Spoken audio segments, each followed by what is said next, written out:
Hi, my name's Stuart Weems and welcome to the Investopoly podcast. Over the next 8 weeks, I'm going to publish 8 episodes to talk about each of the 8 rules included in my new book, Wealth by Design, and specifically highlight what's changed over the last 8 years since Investopoly. So let's get into today's episode, which is obviously about rule number 1.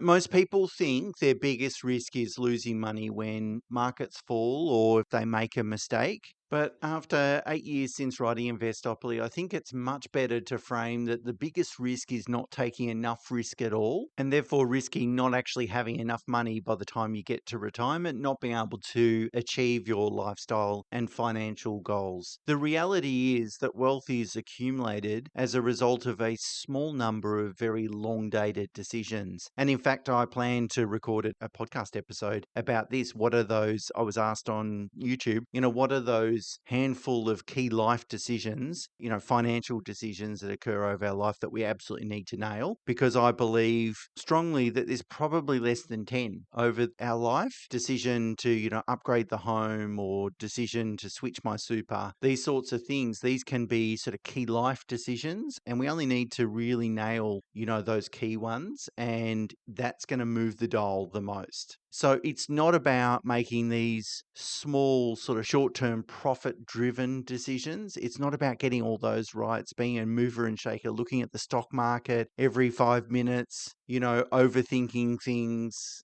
trying to outsmart the market or outsmart your friends or outsmart your advisor. Those things aren't really going to move the dial, or at least move the dial in the wrong direction. They probably will. But, where you live, how much you borrow, whether you invest consistently, how you manage cash flow, how long you let compounding returns really do the heavy lifting. They're the things that really make the biggest difference. And in Wealth by Design, I talk about sort of case study, Ben, who thinks about leasing a car for $1,000 a month or put that cash into the share market. After 10 years, he's $170,000 better off. After 20 years, about $520,000 better off. A car certainly, for some people, adds to your standard of living, nice to drive around, nice, shiny, new, etc. It's a depreciating asset. What am I doing with my money? These are the sort of key decisions that are going to really move that dial. And in fact, really short-term decision making hurts twice, right? You chase the shiny object, so you make very short-term decisions and potentially compromise fundamentals. But because you're training your brain to think short-term, when there's uncertainty and volatility, you're paralyzed and you don't make any decisions. And actually, it should be the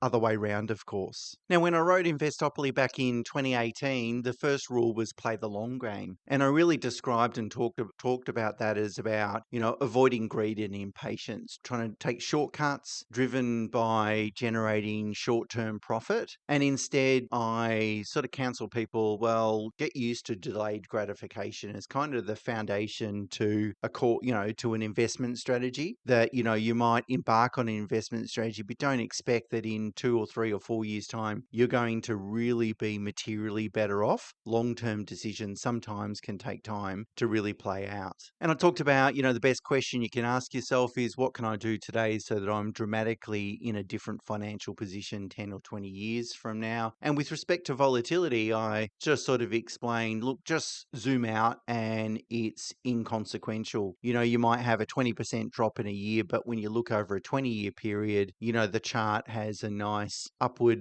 trending line in terms of stock markets or returns or these sorts of things. So don't worry about it. And as I reflect 8 years later, I think the rule is true and the observations are true, but somewhat incomplete. And telling someone to ignore volatility doesn't necessarily prepare them for, a dramatic downturn. And over the last years, I think I've tightened this rule in a few different ways, probably about 4 different ways. I haven't moved, it hasn't changed my mind on it, but, over the last 8 years, we've had the pandemic. That was exciting, wasn't it? The fastest rate rising cycle since the early 90s. And throw in there a couple of booms. We had obviously a property market boom, again during COVID. The last 13 years, in fact, the US market has, produced some stellar returns. So it's been a pretty interesting time since 2018. Well, 2018 was when Investopoly was published. I probably wrote most of it in 2017. Okay, so let's talk about the 4 ways that I've tightened this rule. The first one is redefining risk. And I think this is really, really important to understand. And,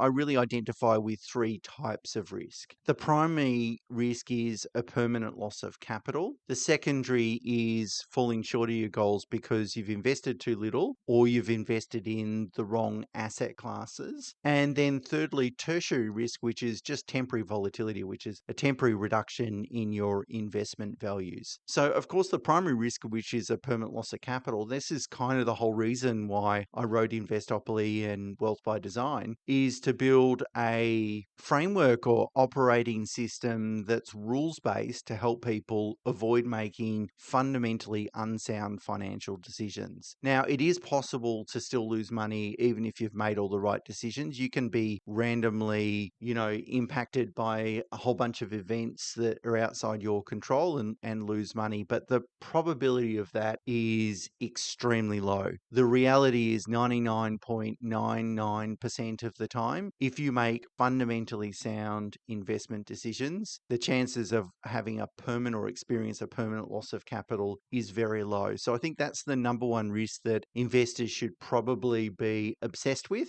The secondary risk is falling short of your goals or not taking enough risk during your investment career or cycle. And, I don't think people listening to this podcast are probably at risk of making this mistake because the mere fact you're listening, you're educating, you're probably taking action and so forth. But it's certainly something that most Australians really need to think about. And the third tertiary risk is really neither here nor there. It's a temporary loss in value because of volatility. And it's the consequence associated with investing in growth assets. So make really good, high quality decisions to deal with risk number one. And then make sure that, you're not investing too conservatively. You're not avoiding growth assets because of volatility, because that is a much higher risk than volatility itself. The second way I've tightened the rule is not just to wave volatility away as saying, don't worry about it, zoom out, but really to put some numbers around it and to really understand that volatility is really normal. One of the things that I've mentioned in more recent podcasts is that an intra-year decline of 10% is very, very common. You should expect that almost every year. So when we look at annual return data, we look at,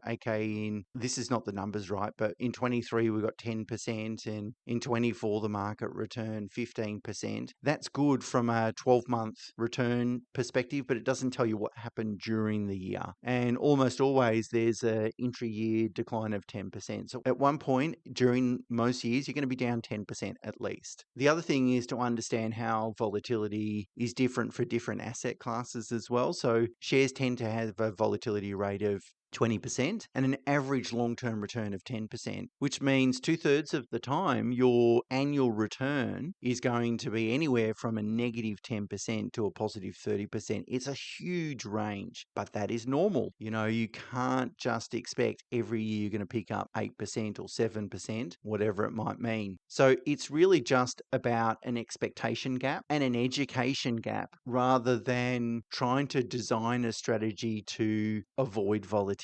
Because if you design a strategy to avoid volatility, it's going to come at the cost of long-term returns. And long-term returns are the necessary ingredient to help you achieve your goal. The third way I've tightened this rule is instead of asking that one question, what can I do today so that in 10 or 20 years I'm financially much stronger than what I am today, I've turned it into kind of a 4-step decision framework. The first thing is to define your time horizon, your investment horizon. So when do I want to spend this money? I'm investing today to generate wealth. When do I want to spend that wealth? And, defining your investment horizon by the date you want to retire isn't necessarily correct. It might be, but isn't necessarily correct because we might be making investment decisions today to make sure we have more wealth in our 70s or 80s, for example, or to underpin super. So if I'm 50 today and I want to retire at 60 and I've got a healthy super balance, but I'm investing in the share market outside super, well, then maybe those share market investments outside super, as I said, said, are to underpin super and add some additional wealth in my 70s and 80s. Therefore, if I'm 50 today, my time horizon is in 10 years, it's 20 or 30 years. So the first thing is to work out in this 4-step framework, work out what is my time horizon. The second question then is to compare the options to financially project, okay, if I borrow to invest in property and putting aside obviously the budget changes, if I borrow to invest in property versus if I don't borrow, invest in shares, let's do the numbers to see,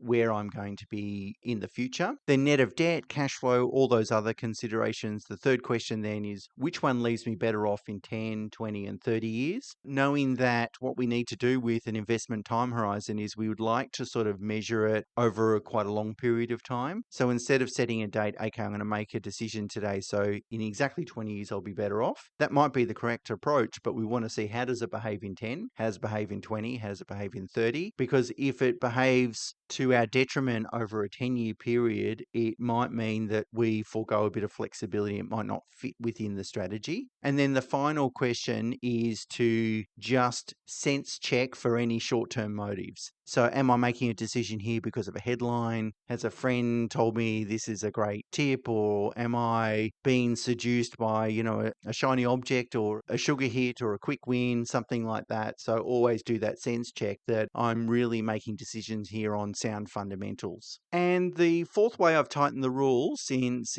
writing Investopoly is really to give investors a bit of a framework for dealing with or any sort of negative behavioral issues. So really dealing with stimulus, short-term noise, concerns, risks, all these sorts of things. And it's kind of a good backdrop given, the budget changes. There's a lot that comes out of that. A lot of investors will be thinking, what do I do next? How do I sort of navigate this? And almost enticed into potentially making changes to either their strategy or their position. And so in Wealth by Design, I talk about, the first assumption has to be no one really knows what's going to happen next in terms of what markets will do, what asset classes will perform, what tax changes will be made over the next couple of years. The next tip is really, so you got to make friends with that and you've just got to accommodate that. So don't react to it because, one person might say, oh, you should do X, Y, and Z because we think this is going to happen. The reality is no one knows what's going to happen. The next thing is having a very clear idea of what your investment philosophy is. What do I believe as an investor? And write it down and revisit it every now and again, because that belief system will help you,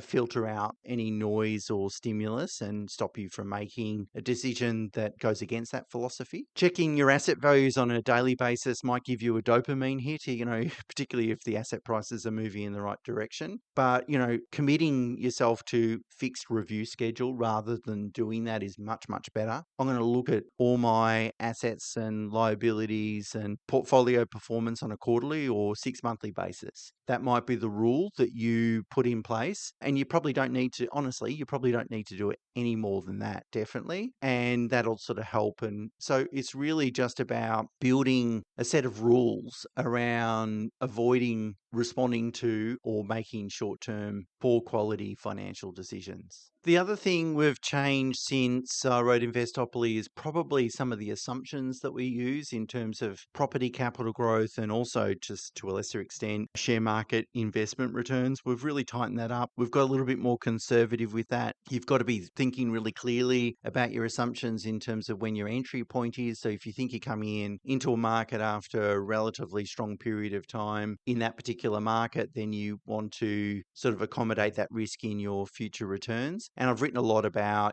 property growth returns. We might see dollar value growth still be pretty consistent or very good, but from a percentage perspective, I think it's a reasonable assumption that we'll experience lower percentage capital growth returns in the future as well. In Wealth by Design, I share a little practical kind of exercise that you can do in terms of listing, your next sort of 3 big financial decisions that you could be faced with over the next, say, 5 years or so. And that could be, investing in property, upgrading a home, moving super, investing, starting a regular investment plan into the share market, whatever it might be, just things that you've been contemplating. And then for each of those three big financial decisions that you could make, you've got to ask yourself two questions. How does it change my lifestyle over the next 1 to 5 years? And how does it change my net worth and income over the next 10 to 20 years? And this really sort of brief, sort of high level exercise, what it does is help you really focus on that long-term wealth accumulation sometimes at the expense of lifestyle, short-term pain for long-term gain kind of process. So really, when I reflect back over the last 8 years, the rule didn't really change that much. I think we just got more precise with it and really tightened it up, particularly around risk and understanding risks. What are the risks associated with investors? A tertiary decline in value is not a big deal. Really reframing, understanding volatility. It's the ticket to the dance. And the bigger risk is actually trying to avoid volatility. And instead of asking one question, sort of breaking it down into that sort of three or four question framework to really help you hone in and make sure you make those good quality long-term decisions. So there's a lot more in Wealth by Design. Of course, completely rewritten. I didn't even look at Investopoly when I started writing the book. It has a AI assistant along with it as well, built using Notebook LM. It's really powerful. I've got the team testing it at the moment. I've tested it. And what it will really do is help people apply the concepts to their personal situation. So you can ask it to explain concepts better. You can ask it to apply those concepts to your particular circumstances, or you can ask it to draft a prompt that you can then paste into Claude or ChatGPT or Gemini, whatever tool you use, and ask it to do some research for you based on the foundations that are in the book. So I think it's a real game changer in terms of,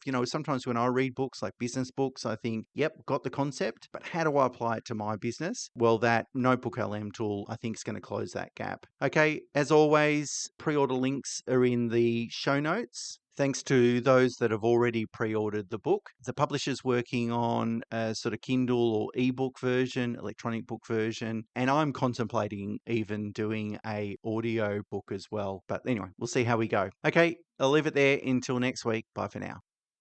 Before I go, my new book, Wealth by Design, is now available for pre-order. Pre-orders matter more than you think. They're used by bookstores and online retailers to decide how many copies of the book to stock. So, as a huge favour to me, if you're considering buying the book, I'd really appreciate it if you pre-ordered it now rather than wait. And the part that I'm most excited about isn't really the book itself, it's the AI companion tool that I've built to go with it. I reckon it's a game changer, and I'd love you to see why. The pre-order links are in the show notes. Thanks a lot.